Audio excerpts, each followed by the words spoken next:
کیا آپ نے کبھی محسوس کیا ہے کہ آپ چھوٹی سے چھوٹی بات پر سوچتے رہتے ہو؟ پریزنٹیشن غلط ہو گئی تو کیا ہوگا؟ نماز صحیح پڑھی بھی ہے یا نہیں؟ لوگ کیا کہیں گے اگر میں فیل ہو گئی؟ یہ سوچ اتنی گہری ہوتی ہے کہ رات کو نیند اڑ جاتی ہے اور دل ہمیشہ ایک بوجھ محسوس کرتا ہے۔ آج ہم ایک ایسی لڑکی کی کہانی سنیں گے جس میں آپ خود کو دیکھ سکتے ہو۔ مریم 27 سال کی ایک سافٹ ویئر انجینئر، لندن میں ایک اچھی نوکری، سپورٹیو فیملی اور دوستوں میں ہمیشہ مسکراتی ہوئی، لیکن اس کے دل کے اندر ایک جنگ چل رہی تھی، ایک ایسی جنگ جو کسی کو نظر نہیں آتی۔ وہ اوور تھنکنگ کا شکار تھی، ہر ڈیسیژن، ہر بات چیت، ہر عبادت سب پر شک کرتی تھی۔ کیریئر کا پریشر نے اس کے کندھے جھکا دیے تھے، ہر وقت یہ ڈر کہ اگر فیل ہو گئی تو پیرنٹس کو شرمندگی ہوگی۔ فیملی اور شادی کی امیدیں اس کے ذہن میں گھومتی رہتی، لوگ کیا کہیں گے اگر میں لیٹ ڈیسائیڈ کروں، اور سب سے بڑا بوجھ تھا اس کا دین۔ نماز میں خود کو پکڑتی تھی، میری صلاۃ قبول بھی ہوئی ہے یا نہیں، بار بار وضو دوبارہ کرتی تھی، شاید میرا وضو صحیح نہیں ہوا۔ یہ وہی جال تھا جس کا ذکر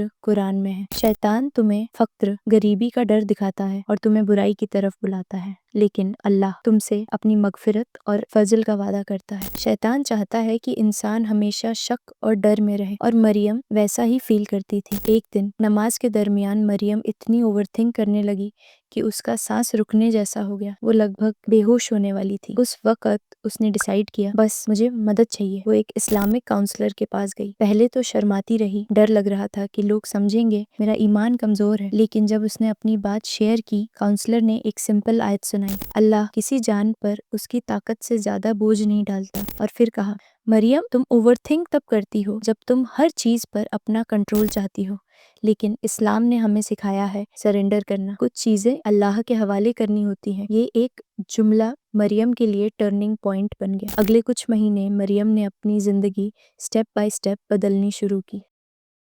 جب بھی کنفیوژن ہوتی، استخارہ اور دعا کرتی، اپنے تھاٹس لکھنے لگی۔ جرنلنگ نے اس کا دماغ ہلکا کر دیا۔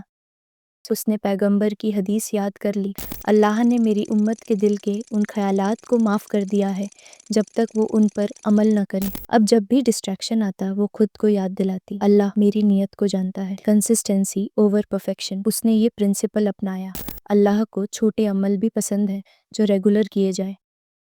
مریم کی نیند واپس آنے لگی، انرجی بڑھ گئی، کیریئر کے پریشر کو کاملی ہینڈل کرنے لگی، اور سب سے امپورٹنٹ صلاۃ اور عبادت میں سکون محسوس کرنے لگی۔ 6 مہینے بعد فجر کے بعد مریم مسجد کے ایک کونے میں بیٹھی تھی، وہ پہلے والی لڑکی جو اپنے خیالوں سے ہی ڈر جاتی تھی اب اللہ کا شکریہ ادا کر رہی تھی۔